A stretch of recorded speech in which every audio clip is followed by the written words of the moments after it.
Yo, what's up mga kaibigan? Nalina tayo magkwentuhan. Basketball 101 muna tayo. Kung tulad ko ay nasusundan mo ang bawat laro ng Pacers ngayong playoffs ay alam mo na may play sila na mahilig gawin na napakadaming option at yan nga ay ang 77 play. Ito nga ay ang dalawang magkasunod na screen. Isa para ma-switch ang primary defender ng ball handler at isa para makalayo sa depensa.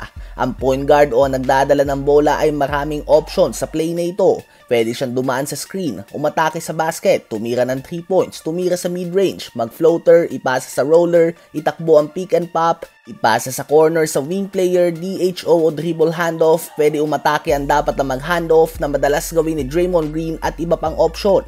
Halimbawa, ang unang play na ito, isang first team All-NBA defender si Lu Dort, so obviously gusto ni Hali na makalayo sa kanya. Kaya naman ang tao ni SGA ay binigyan ng screen si Lu Dort at split second miscommunication sa pagitan ni Lu Dort at SGA dahil hindi nila tiyak kung dapat ba silang mag-switch, kaya naman nabigyan ng window si Hali sa dribble handoff. At dahil dito ay napilitan na umangat si Chet Holmgren. At dahil umangat si Chet Holmgren ay kailangan ni Lu Dort na bumaba para hindi makalibre sa pinta si Obi Toppin.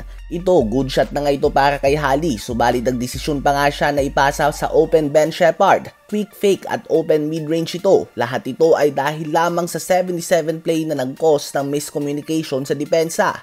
Second quarter ng paulit-ulit na ginamit ng Pacers ang play na ito. Screen by Nembhard at nawala na si Lu Dort sa play. Dahil pass first point guard si Hali ang nasa scouting report ng OKC ay malamang ipapasa niya ito kay Turner sa pick and roll.